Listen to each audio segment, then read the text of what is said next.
He about to get blown the hell up, ain't it? That's why they got him running into the light, I guess. What up, Coalition? Welcome back to the channel. Since y'all back, y'all must be ready for some more of these damn One Piece reactions. I sure am. So we got episode 6 coming off a good one. We finally got our introduction to Captain Buggy. By the way, new faces, welcome to the channel. Hit that like, subscribe button. We reacting to One Piece every Friday. So I'll see you here for those every single week. We may skip some if we get some fillers that aren't necessary to upload into the channel, and skip to like the more main plotline episodes. Jonathan Marks dropped those episodes in my email for me, so I'm gonna be following that a little bit. So we'll keep a close eye on that. So let's get into these. We got some comments from some OG subscribers, at least OG One Piece subscribers. Y'all been feeding me knowledge throughout all these first 4 episodes. I'm uploading this 5 and 6 at the same time. By the way, I know I'm getting to your comments a little bit late. Just know that I'm seeing them. I just like answering them in these videos. Sometimes I'll get to you a little bit earlier, but I do like answering them in these intros just to make our interactions a little bit more personable. So it's not always just through text. Obviously, even though I'm on the other side of a screen, you know what I mean. I appreciate you guys. But let's get straight into these comments. These ones are from the last ones I read were from episode 3, so these ones are going to be from episode 4. We got my boy Otaku 2 Max again. You said context time. All those who eat devil fruits lose their ability to swim. It's one of the few traits all devil fruits have in common. Blood for Shank's arm got censored, deemed too gruesome at the time. Okay, so I'm wondering if that changes over time, going forward in some of these episodes.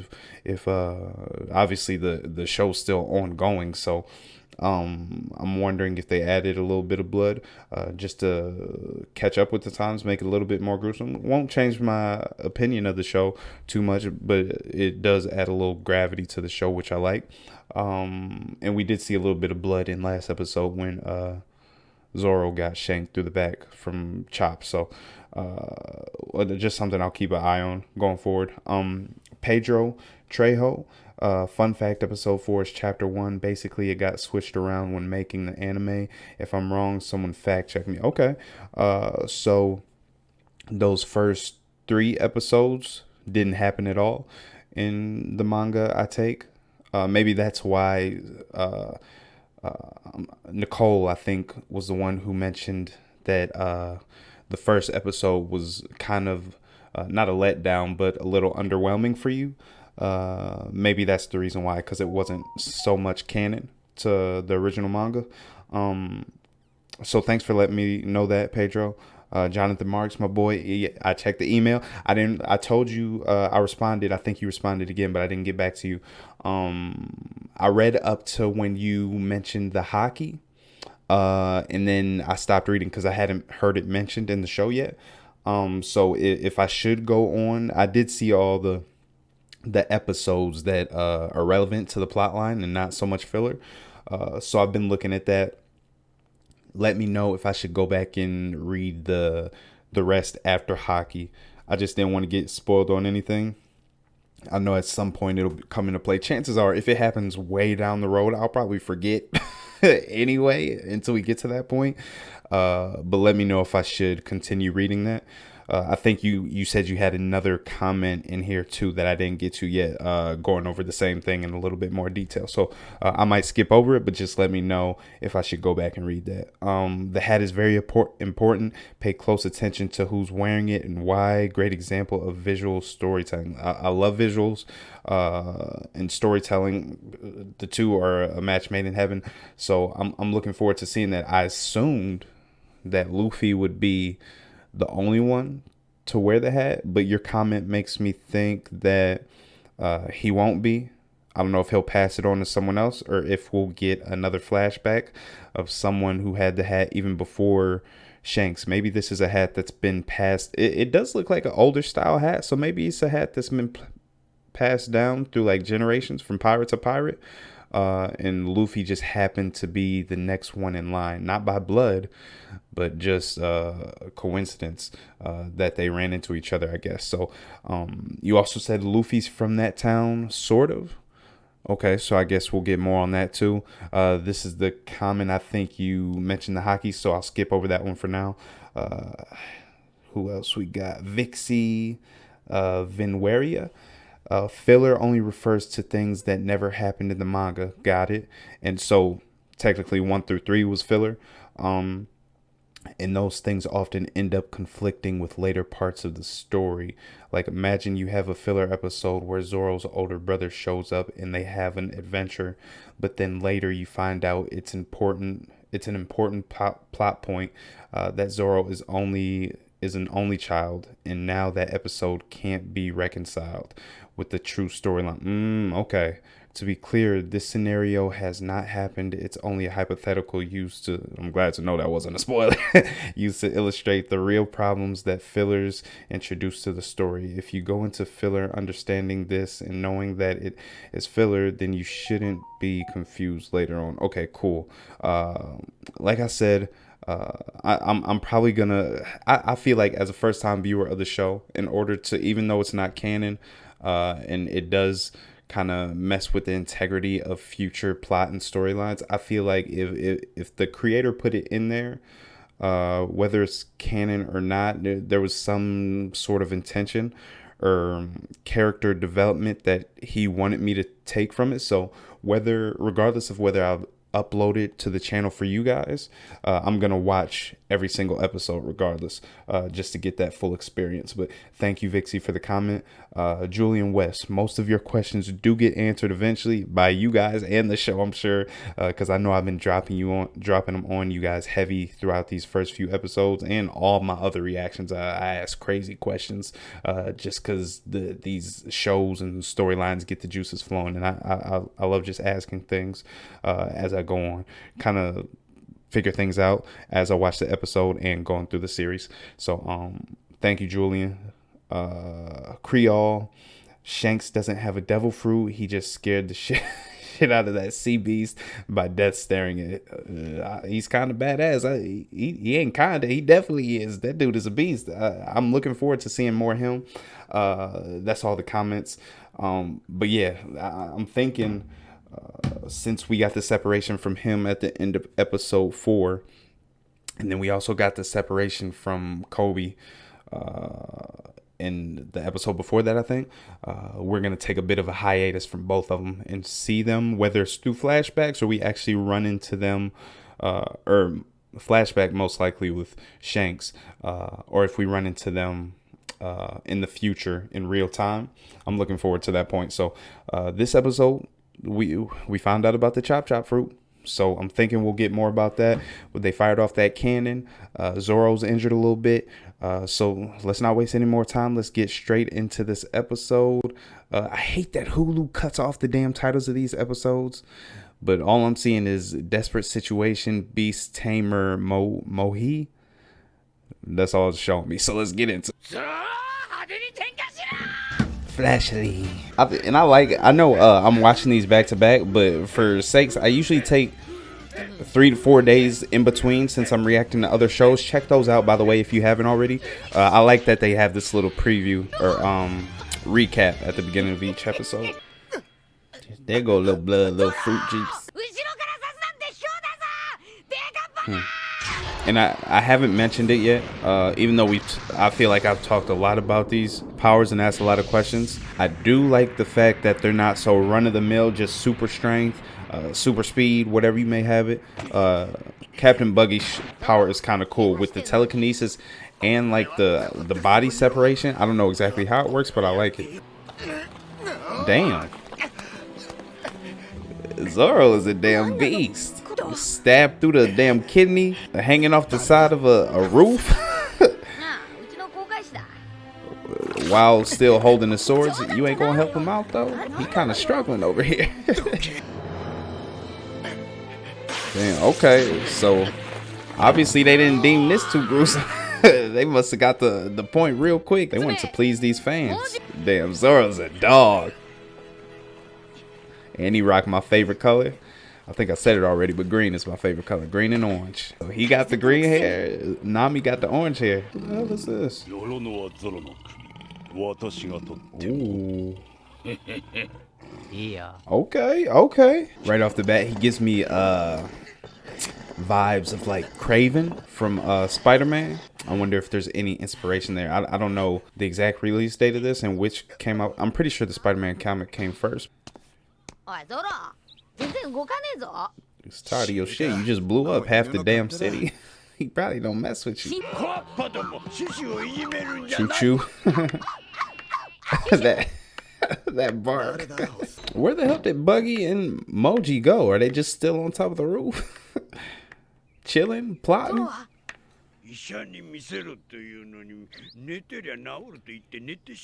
Sleep it off. A sword through the gut? You a beast like that? I like how it's a dog, but you can clearly tell it's a human acting out like the voice. Oh, that dog eating good. He a guard dog, huh? Oh.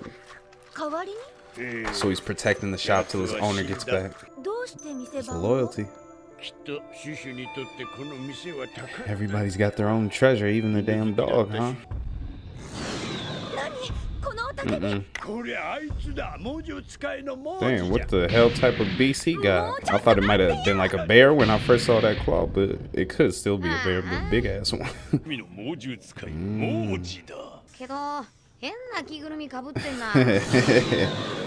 He wearing a crop top. Oh, he got ears too. I was wondering, a couple of them had that, like cat ears and stuff. That is kind of weird. Damn. Thanks for letting him out. Damn. You thought.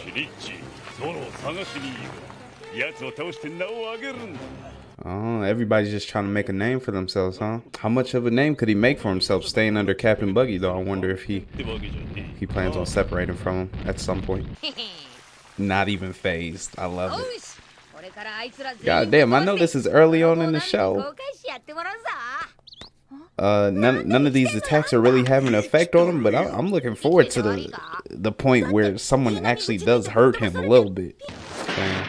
Ooh. Oh, he gonna defend that place to the death. Oh, don't tell me they're gonna kill off the damn dog. I'm sure Luffy will do something to save him. I can't take that bark seriously. He gonna join the team? He really got no. He might stay here by this building for the rest of his life, but I like to see him join up with Luffy, you know. Even though life out on the sea really ain't much of a life for him. Damn. Sheesh. Okay, yeah, they said screw that no blood stuff. We stepping our game. It's been blood splatter on multiple occasions this episode.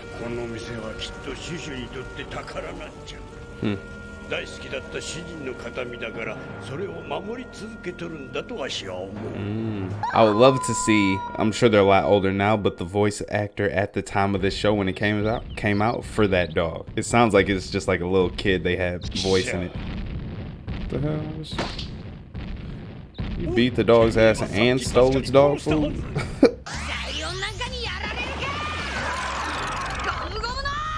What's this move?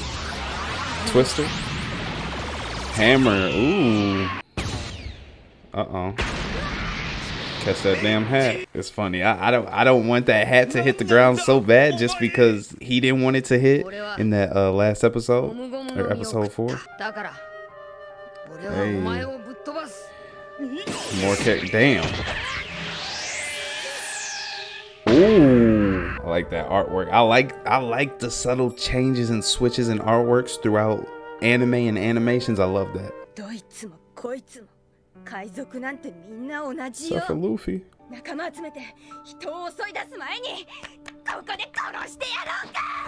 Chill out.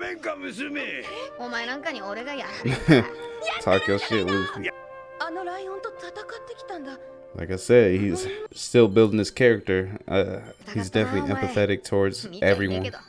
Everyone good, I guess, but I like that. Typical of a main character, I guess, but along with his lightheartedness, I like it.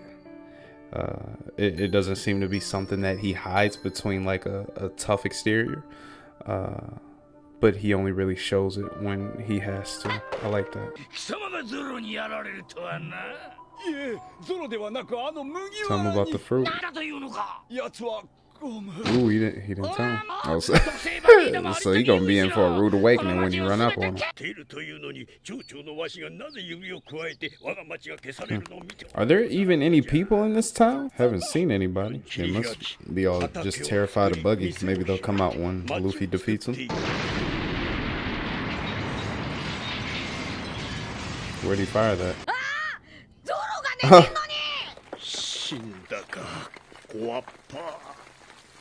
The hell he is. Okay, there was a comment that said don't expect characters to be killed off when you would expect them to be. I'm wondering if that's the type of situation you meant or were referring to. Let me know, because that's not so bad. I could get over that.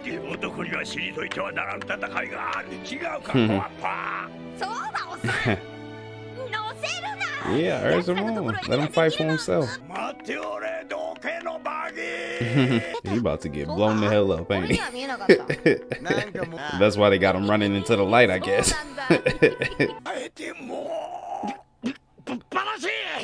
What you gonna do? He got you hemmed up right now. Damn, just took that hand right off. Straight like that. I like it. They're killing me with these episodes are so short. I promise it's gonna catch me off guard every time the episode ends, but you know the drill. Watch the credits. I'll be back in a couple of seconds to discuss or give thoughts on the episode. Okay, yet again, another episode I liked, I enjoyed. Not too much in the form of raising questions on this one. This is a lot more of, I told you guys right from the start, I love character plot building, anything that adds depth to the character, and that seemed to be what the subject of this episode was. And I think we're going to get a lot more of those, which I'm excited for, because I love these type of episodes, along with the fillers. I think I'm going to really enjoy too. In this one, we had Luffy. We got a lot more that we already knew. He's kind of like, I don't want to say typical, because he is different from a lot of these other characters I've seen, but those same characteristics in terms of the empathy. He has that ability to kind of motivate people who are down on themselves and down in the dump, so to speak, like this mayor. Obviously this town's been suppressed for a while from Captain Buggy and his crewmates, and just seeing Luffy here kind of motivated him to kind of defend himself and the town. We haven't seen any of the townspeople yet, so I'm wondering if they're just in hiding because they're scared of Captain Buggy. Maybe they'll come out in this next episode to help defend their city, or what's left of it, because he dropped off a few cannonballs and took out, like, I want to say at least half the city. It seems like we'll wrap up this little storyline, at least for now, the time being, with Buggy in this next episode, because Luffy ain't having it. He ready to whoop his ass, and he ready to get that map. Now that they're officially together, Nami agreed to join the team, so she's gonna be the navigator. We got a little bit more development into, it wasn't in the way of like exposition, describing his character at all, but just in the events that happened. We had him. I don't think he has any sort of power. Obviously he hasn't eaten a devil fruit or anything, but him being stabbed through the gut, holding the box on the roof, showing off his strength, his willpower. I'm thinking that's more so his strength, or his superpower is willpower, and just unrivaled, I don't know, resilience, if that's what you want to call it, which is dope as a character, along with his ability to fight with these swords. We haven't got the full extent of that yet, of what his abilities are with those swords, because he hasn't really had an enemy to test him against, at least on screen here for us in these first 6 episodes. But what we've gotten so far, I've loved. Even development into a damn dog that I don't even know that we'll see or hear from again. But that was nice to see. Gave a little depth to this town, this mayor for staying around and taking care of the dog, even though his owner's dead. I really like that. Short to the point, but gets you invested into a character that might not even be or have a consistent role throughout the show. I like that. So we had that, and then we had more for Nami. Small lines, details as far as her distrust and disdain for these pirates. She really doesn't like them. But the display of affection and empathy from Luffy when he went to defend that dog or gave it the food, that came across to her and kind of sold her on his personality. It seems like maybe she hasn't committed to trusting him fully, but she definitely has committed enough to for them to go after the same goals. Even though their goals are a little bit different, they're all trying to get to the Grand Line. But her main goal is trying to get this 100 million berries. I believe that was the number. And then Luffy obviously wants to become the king of pirates. So his journey, I expect to be a lot longer than theirs. I'm thinking, I don't know if they'll stay together throughout the duration of this series. I'm thinking at some point they're going to split off into their own paths, maybe join up with different crewmates, bring more into the team, and then there'll be a culmination of all these people coming back together. But I'm thinking just like we had with Kobe leave early on, we'll have Nami leave at some point, we'll have Zoro leave at some point, and then come back. So I'm excited to see where this goes. Another great episode. I said it didn't raise any questions, but obviously I rambled for, I don't know, a few minutes talking about more that's to come. So get down in that comment section. Let me know how you guys felt. I want to know if how much you guys enjoyed this episode when you first saw it. Was it underwhelming for you manga readers like Nicole you mentioned with that first episode, or were you just happy to see things? Because I'm assuming this wasn't filler. This is something that was in the manga from this point until I don't know what the next filler episode is.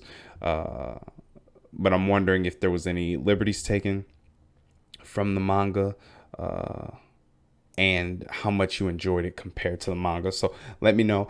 I'll catch you in the next reaction. New faces, subscribe, like the video. I appreciate you. Deuces.